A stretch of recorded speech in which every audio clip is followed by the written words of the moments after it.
नमस्कार। प्रदेश सभा सचिवालय लुम्बिनी प्रदेश संघको सहकार्यमा एनटिभी कोहलपुरले तयार पारेको साप्ताहिक कार्यक्रम प्रदेश सभा परिधिमा तपाईलाई हार्दिक स्वागत छ। म पुरुषोत्तम सापकोटा। कार्यक्रम प्रदेश सभा परिधि एनटिभी कोहलपुरबाट हरेक शुक्रबार साँझ 7:30 बजे र पुनः प्रसारण शनिबार बिहान 9 बजेदेखि आधा घण्टा हुने गर्दछ। हामी यस कार्यक्रममा लुम्बिनी प्रदेश सभाका गतिविधि, प्रदेश सभा सचिवालयका गतिविधि, विषयगत समितिका गतिविधिहरू प्रस्तुत गर्दछौं। त्यसैगरी कानुन निर्माण प्रक्रियाका बारे जानकारी, प्रदेश सभासँग सम्बन्धित जनताबाट प्राप्त हुने गुनासाका सन्दर्भमा प्रदेश सभा सदस्यहरूसँगको कुराकानी पनि कार्यक्रममा प्रस्तुत गर्ने गरेका छौं। आजको अङ्कमा हामी लुम्बिनी प्रदेश सभाको बजेट अधिवेशन, प्रदेश सभा सदस्यसँगको कुराकानी र प्रदेश लोकसेवा आयोग ऐन 2076 बारेको जानकारी प्रस्तुत गर्नेछौं। कार्यक्रमको सुरुमा लुम्बिनी प्रदेश सभाको बजेट अधिवेशनको प्रसङ्ग। लुम्बिनी प्रदेश सभाको 8औं अधिवेशन अर्थात् बजेट अधिवेशन जेठ 19 गतेबाट सुरु भएको छ।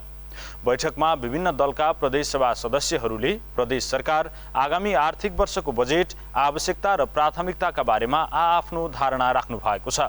रूपन्देहीबाट संवाददाता हरिश ढकालले पठाएको यो सामग्री हेरौं।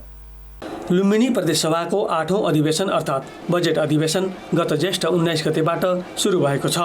पहिलो बैठकमा अधिवेशन आह्वान सम्बन्धी प्रदेश प्रमुखको पत्र, प्रदेश प्रमुखबाट विधेयक प्रमाणीकरण, मन्त्री परिषद पुनर्गठन सम्बन्धी पत्र, प्रदेश सभा सदस्यहरूको राजीनामा र पदरिक्त लगायतको कार्यसूची रहेको थियो।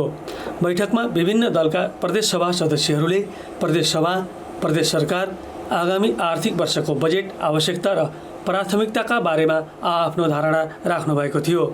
बैठकमा नेकपा एमालेका लीला गिरी, नेपाली काङ्ग्रेसका प्रमुख सचेतक फखरुद्दिन खान, नेकपा माओवादी केन्द्रका सुदर्शन बराल, जनता समाजवादी पार्टीका नेता सहसराम यादव, राष्ट्रिय जनमोर्चाका तारा जीसी, वीरबहादुर राणा, अर्जुन गिरी, इन्द्रजित थारू लगायत प्रदेश सभा सदस्यहरूले बोल्नु भएको थियो।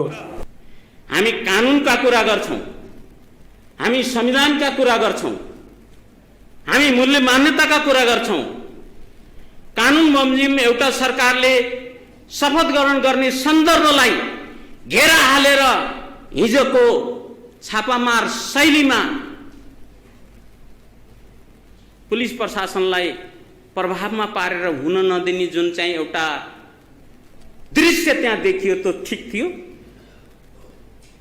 त्यो राम्रो थियो, त्यसलाई स्याबासी दिनु पर्थ्यो। तमाम नागरिकका पक्षमा, जनताको पक्षमा, यो मुलुकका समृद्धिका पक्षमा र सुशासनका पक्षमा कसमले खाएका व्यक्तिहरू आज आफ्नै आन्तरिक लडाई र द्वन्द्वका कारणले गर्दा आज यो मुलुकलाई अनेको बन्दी बनाउन पाइन्छ। 60-70 वर्षसम्म बलिदान पूर्व सङ्घर्षबाट प्राप्त उपलब्धिहरू एकातिर छन् भने अर्कोतिर केन्द्रकै जस्तै हुबहु अनैतिक, असंवैधानिक, स्वेच्छाचारी परपञ्चबाट यो प्रदेश सरकार गठन भएको छ। आज देशभरिले हेरिरहेछ लुम्बिनीमा के हुन्छ, लुम्बिनीको सदन कसरी जान्छ, बडो सूक्ष्म तरिकाबाट यसलाई हेरिरहेको परिस्थिति छ। राज्यका प्रशासनिक अङ्गहरूलाई नागरिकका स्वास्थ्य सम्बन्धी सम्पूर्ण मौलिक अधिकारलाई कार्यान्वयन गर्नको निम्ति ती राज्यका प्रशासनिक अङ्गहरूलाई म विशेष आग्रह र अनुरोध पनि गर्न चाहन्छु। छिटै नैतिकताको आधारमा राजीनामा दिन, सिङ्गो प्रदेशलाई यो अनिश्चय, द्वन्द्व र मुठभेडबाट अलग गर्नका लागि म अनुरोध गर्न चाहन्छु। र यदि त्यस्तो भएन भने हाम्रो विपक्षी गठबन्धनको तर्फबाट राजनीतिक र सम्पूर्ण कानुनी प्रतिवाद गरिने जानकारी सहित मेरो भनाइ अन्त्य गर्दछु। दोस्रो बैठकमा प्रदेश सरकारका आर्थिक मामिला तथा योजना मन्त्री बैजनाथ चौधरीले आगामी आर्थिक वर्षका लागि प्रस्तुत हुने बजेटका सम्बन्धमा विनियोजन विधेयकका प्राथमिकता सम्बन्धी प्रस्ताव छलफलका लागि पेश गर्नुभयो। आर्थिक वर्ष 2078-79 का लागि प्रस्तुत गरिने बजेटको विनियोजन विधेयकमाथि छलफलमा भाग लिँदै प्रदेश सभा सदस्यहरूले भौतिक पूर्वाधार विकासका साथै शिक्षा र स्वास्थ्य क्षेत्रमा प्राथमिकताका साथ बजेट विनियोजन गर्नुपर्ने धारणा राख्नु भएको थियो। छलफलमा उठेका प्रश्न, जिज्ञासा र सुझावमाथि आफ्नो धारणा राख्दै मन्त्री चौधरीले प्रदेश सरकारले वर्तमान परिस्थितिमा जनताको चाहना, भावना र आवश्यकता अनुरूपको बजेट ल्याउने तयारी भइरहेको बताउनुभयो। जहिले पनि यो बजेट खर्चको जब सवाल हुन्छ, स्वाभाविक रूपमा चाहिँ त्यो बजेट मात्रै ठिक ढङ्गले ठिक समयमा अथवा स्केड्युल अनुसार होइन पहिलो चौमासीमा कति खर्च गर्ने, दोस्रो चौमासीमा कति खर्च गर्ने, तेस्रोमा कति खर्च गर्ने भन्ने कुराको प्रमुख कुरा भनेको बजेट निर्माणको प्रक्रिया नै हो।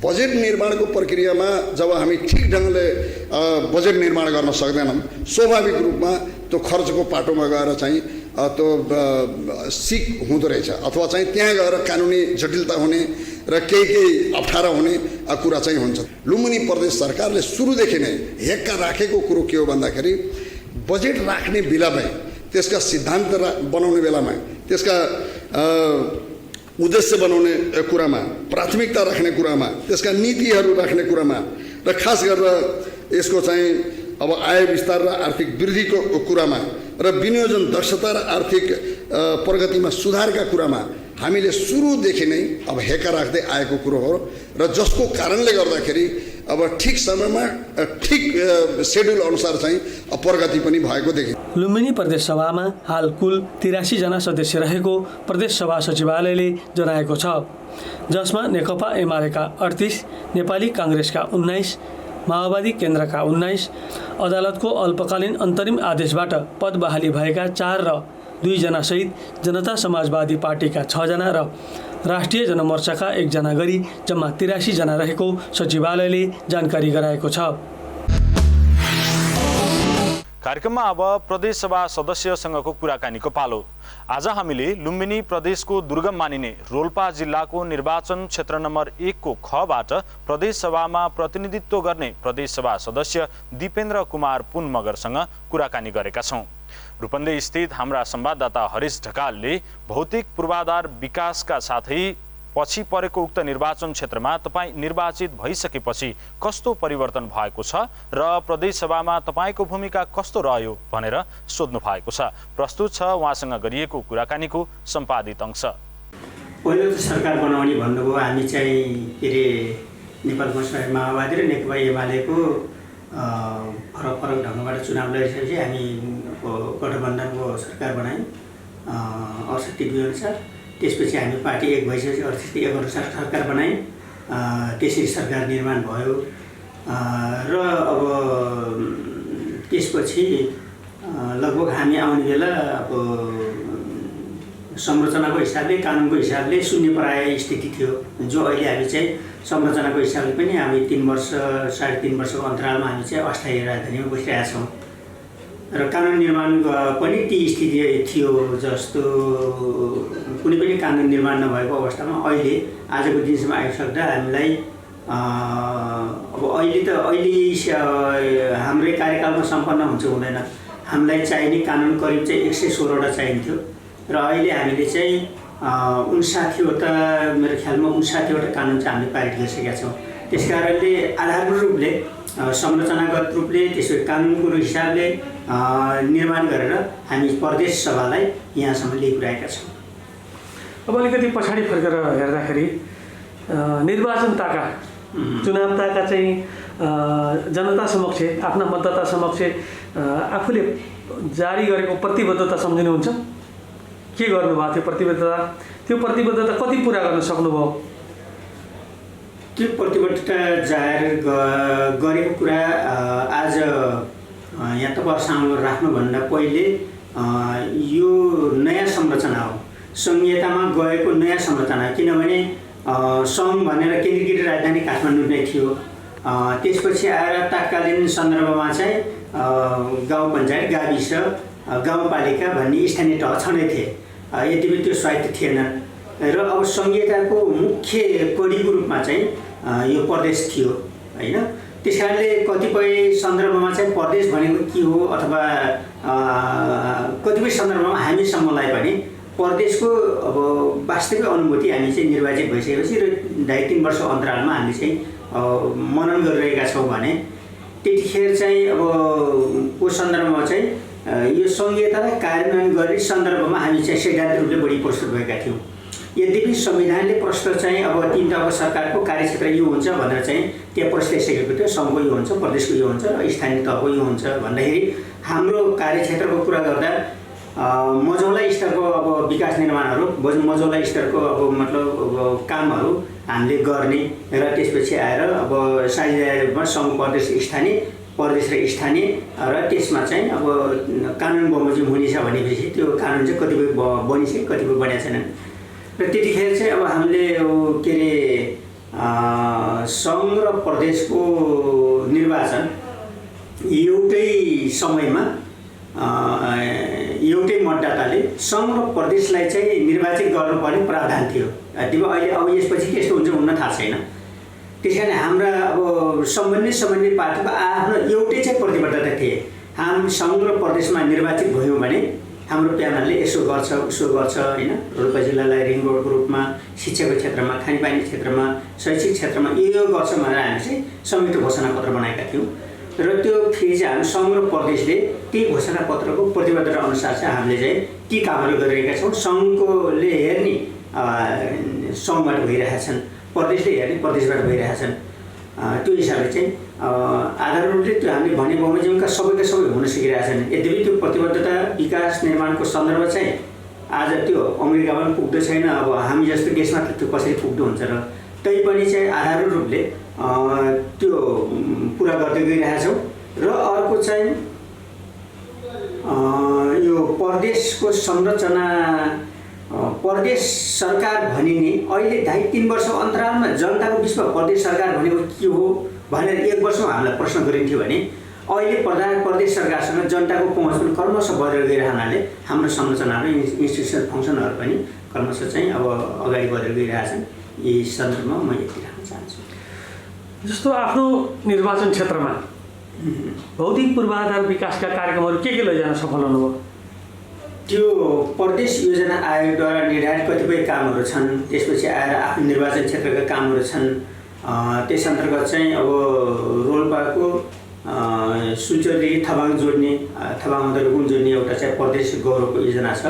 त्यसपछि आएर अब प्रदेशको अब पाल्पाको रामपुरदेखि हुँदै गुल्मीबाट खाँची प्युठान हुँदै यो मदन आश्रित अब राजमार्ग उता रोल्पाको अब सिम्बानी हुँदै गोबरको जोड्ने चाहिँ त्यो ठुलो प्रोजेक्टको कार्यक्रमहरू छन्। भनेपछि अरू चाहिँ गाउँपालिका पहुँच मार्ग जुन गाउँपालिकामा चाहिँ अब राष्ट्रिय लाइनबाट अथवा सदरमुकामबाट त्यो ठाउँमा चाहिँ जोडिएको छैन, त्यो चाहिँ अब पहुँच मार्ग अब प्रदेशकै कार्यक्रम अन्तर्गत छ। त्यो हाम्रो चाहिँ अब गाउँपालिकामा त्यो कार्यक्रमहरू चलिरहेका छन्।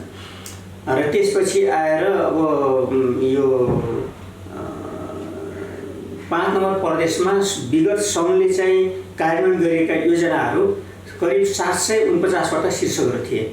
ती 749वटा शीर्षकहरू प्रदेशलाई चाहिँ ह्यान्डओभर गरेर अब सङ्घले ती शीर्षकहरूबाट चाहिँ जरुरी शीर्षकहरू हामीले चाहिँ अब छान्यौँ यो प्रदेश सरकारको अब उसमा उपस्थितिमा।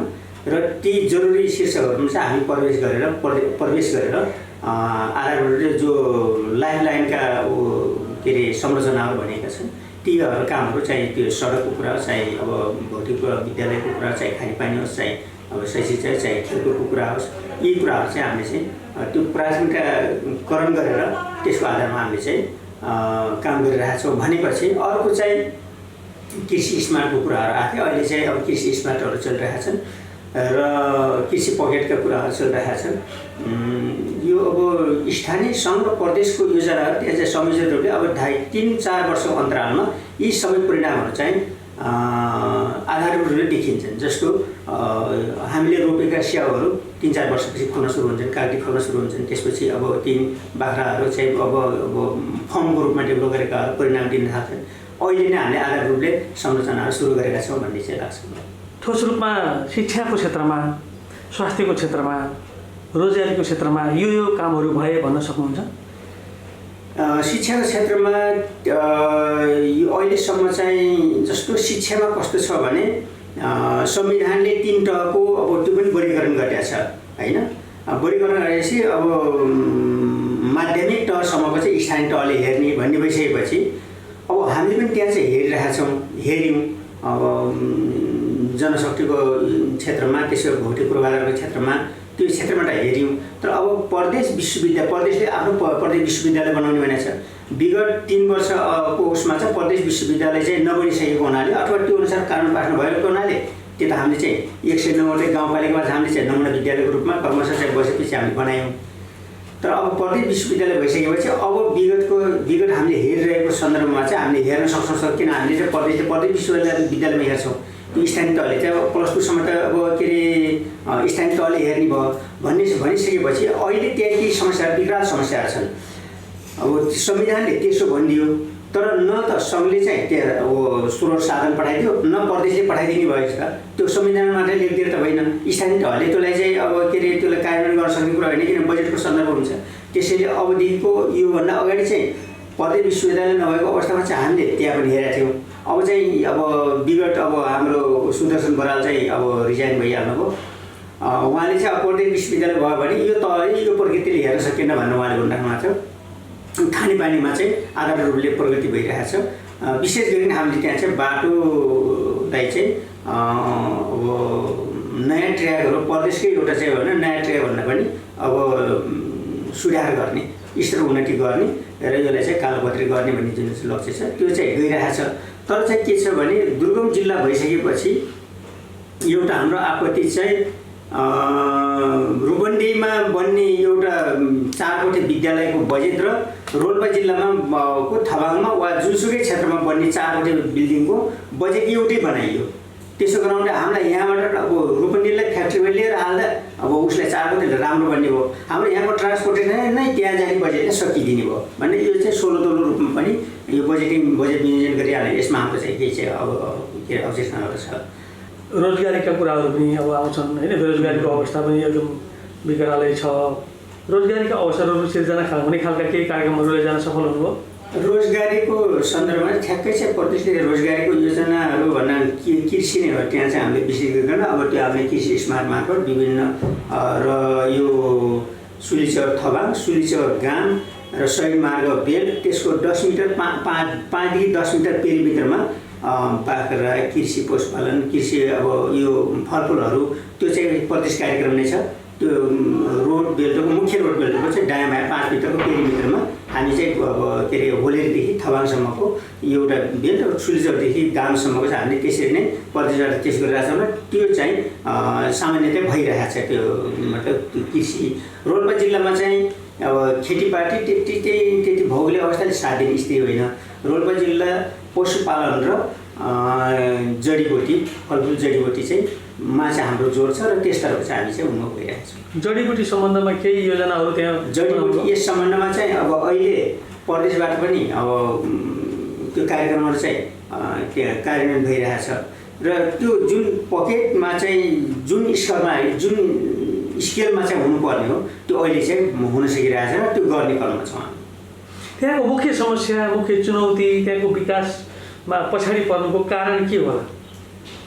त्यो एउटा चाहिँ भौगोलिक अवस्था नै हो होइन। त्यसपछि आएर भौगोलिक अवस्थाको कारणले गर्दाखेरि त्यहाँ चाहिँ जस्तो तराईमा 1 करोडले चाहिँ त्यो बाटोको दूरी पनि बढ्ने त्यसको गुणस्तर पनि बढ्ने तर हाम्रो 1 करोडले चाहिँ 8 किलोमिटर बाटो पनि नखन्ने सन्दर्भमा चाहिँ जति बजेट खनाउँदा पनि यहाँ केही बिचका विकास भएको छैन कि भन्ने जस्तो स्थिति भइरहेको छ।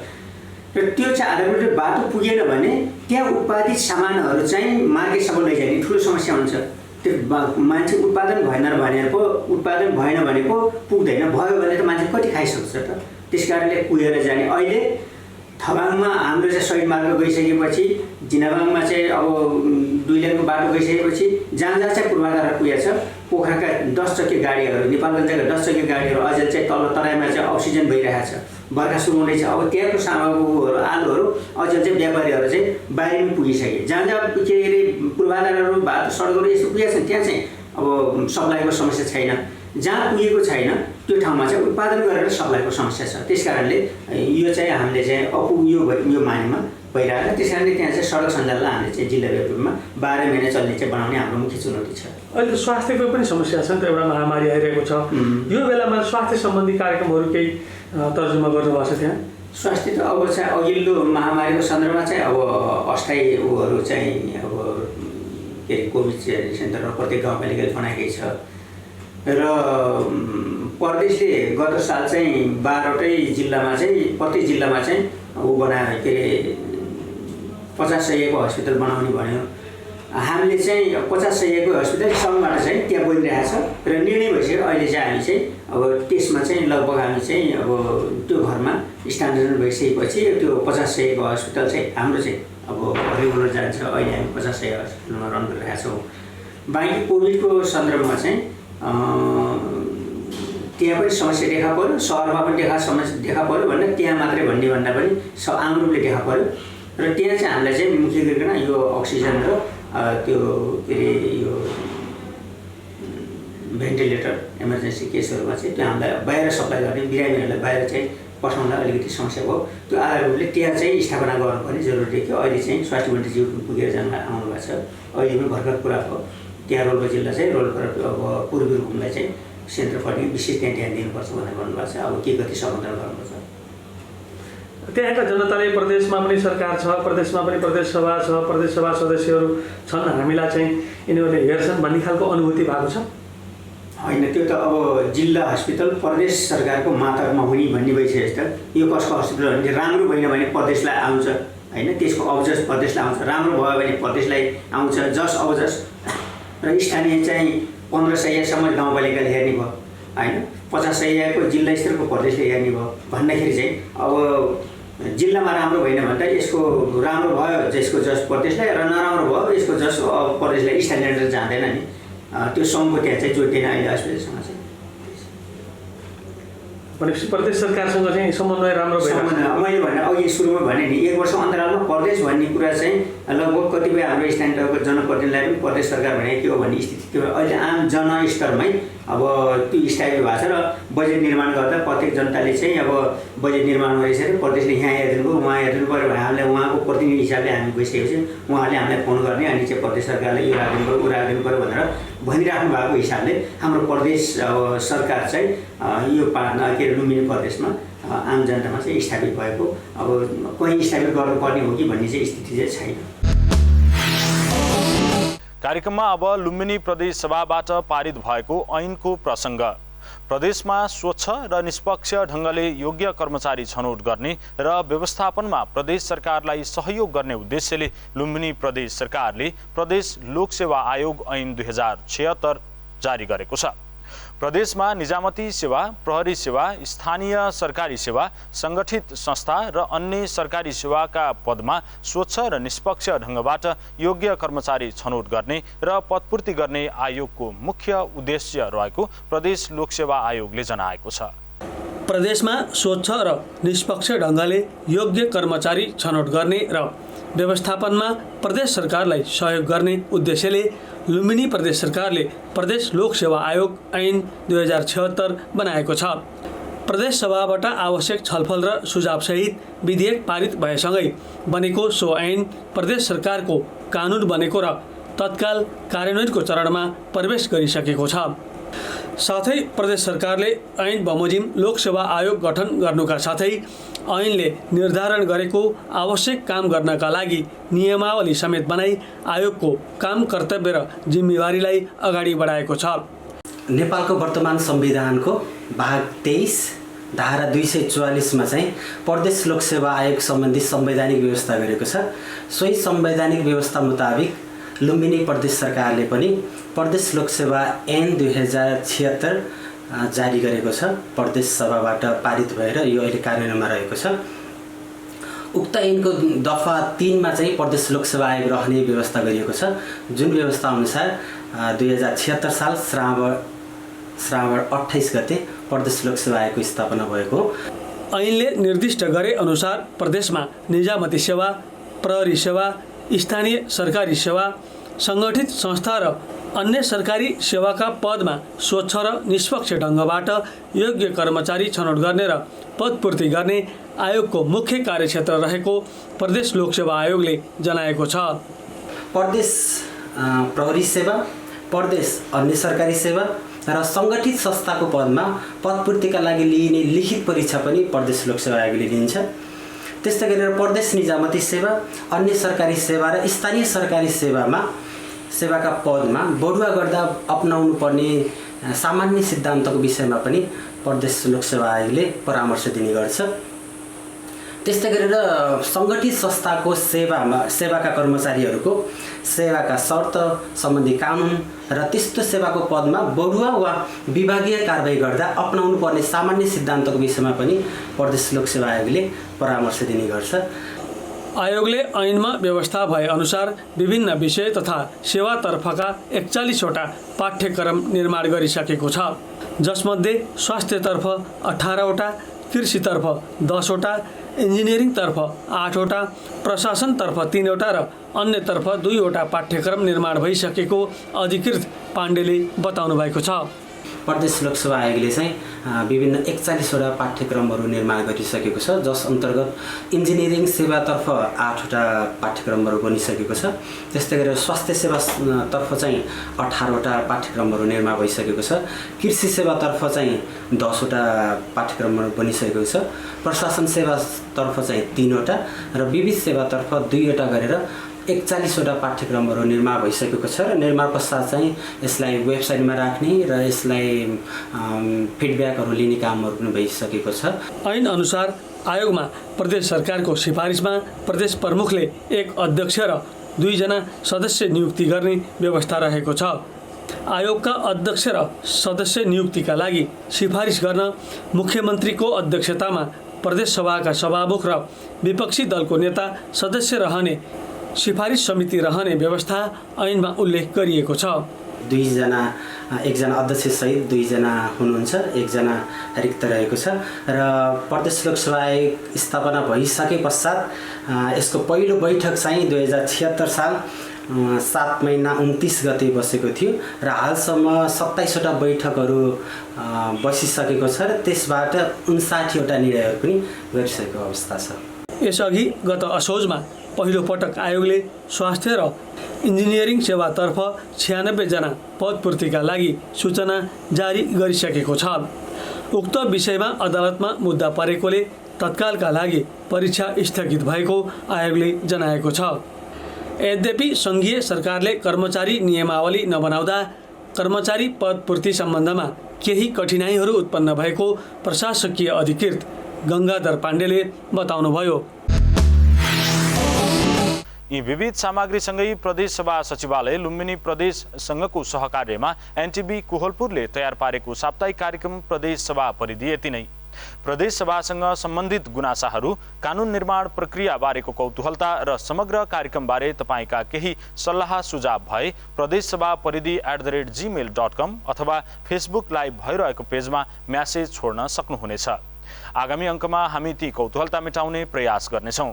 कोरोना संक्रमणबाट बच्न अत्यावश्यक बाहेक घर बाहिर ननिस्कौँ, निस्कनै परे मास्कको प्रयोगलाई अनिवार्य गरौँ, साबुन पानीले हात धुने गरौँ, संक्रमणबाट आफू पनि बचौँ र अरूलाई पनि बचाउँ। अर्को साता फेरि भेटौँला। हामी सबैलाई बिदा दिनुहोस्। नमस्कार।